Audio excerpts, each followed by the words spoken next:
आज हम आपके सामने लाने जा रहे हैं 14 अगस्त की रात का वो सच जिसे हर भारतीय जानना चाहेगा। वो रात जिसने हिंदुस्तान का इतिहास, भूगोल, भविष्य और सोच को बदल दिया। वो रात थी आजादी की रात। दिल्ली में 14 अगस्त की शाम से ही जोरदार बारिश हो रही थी। रात 9 बजते बजते रायसीना हिल्स पर करीब 5 लाख लोगों का हुजूम जमा हुआ था। बारिश अब भी जारी थी।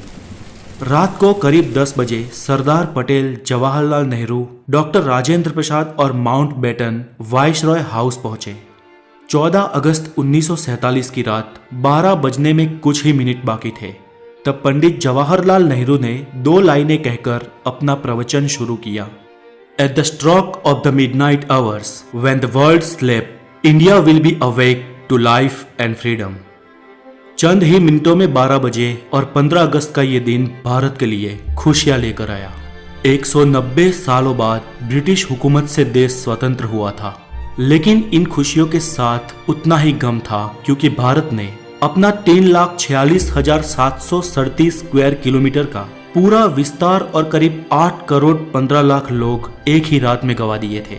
देश 2 टुकड़ों में विभाजित हुआ था, हिंदुस्तान और पाकिस्तान। हिंदुस्तान यूं ही आजाद नहीं हुआ। 15 अगस्त के बहुत पहले ही ब्रिटिश हुकूमत का अंत शुरू हो गया था। महात्मा गांधी के जन आंदोलन से देश में नई क्रांति की शुरुआत हुई थी, तो एक और सुभाष चंद्र बोस की आजाद हिंद फौज ने अंग्रेजों का जीना दुश्वार कर रखा था। ऊपर से दूसरे विश्व युद्ध के बाद ब्रिटिश सरकार में उतना दम भी नहीं था कि वो हिंदुस्तान पर अब शासन चला सके। इसलिए माउंटबेटन को भारत का आखिरी वाइसरॉय बनाया गया था, ताकि देश को आधिकारिक तरीके से स्वतंत्रता दी जा सके।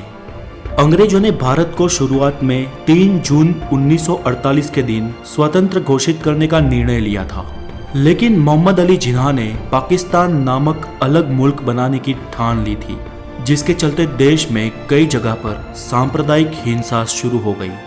बिगड़ती परिस्थिति को देख अंग्रेज भारत को हो सके इतना जल्दी स्वतंत्र राष्ट्र घोषित कर देना चाहते थे, क्योंकि अंग्रेजों को भी भारत को आखिरकार एक टुकड़े में नहीं लेकिन 2 टुकड़े में विभाजित करना था। स्वतंत्रता के लिए दिन 15 अगस्त ही क्यों चुना गया?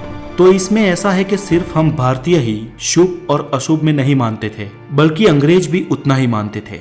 माउंटबेटन मानता था कि 15 अगस्त का दिन शुभ है, क्योंकि 15 अगस्त 1945 के दिन ही जापान ने शरणागति स्वीकारी थी और इसके ऑफिशियल साइन 2 सितंबर को हुए थे। इसलिए बेटन के अनुसार 15 अगस्त का दिन मित्र राष्ट्रों के लिए शुभ था। तो फिर रात 12 बजे के वक्त को ही क्यों तय किया गया? तो इसके लिए भारतीय ज्योतिषियों का मानना था कि वो वक्त देश की स्वतंत्रता के लिए शुभ है। तय किया गया था कि पंडित नेहरू को अपनी स्पीच रात 12 बजे से पहले ही समाप्त कर देनी है और रात 12 बजे शंखनाद के साथ भारतीय लोकतंत्र की शुरुआत होगी। ठीक वैसा ही हुआ। 15 अगस्त की सुबह 8:30 पर पंडित नेहरू और उनके कैबिनेट ने पद और गोपनीयता की शपथ ली। रात की लगातार बारिश के बाद सुबह आसमान बिल्कुल साफ था। लोग बेसब्री से इंतजार कर रहे थे आजाद भारत के तिरंगे को लहराते हुए अपनी आंखों से देखने का। देश के तिरंगे को सबसे पहले जवाहरलाल नेहरू ने रात को 12 बजे ही पार्लियामेंट सेंट्रल हॉल में लहराया था और दूसरी बार सुबह 8:30 पर भव्य राष्ट्रध्वज को जनता के सामने ब्रिटिश राष्ट्रध्वज को उतारकर लहराया गया।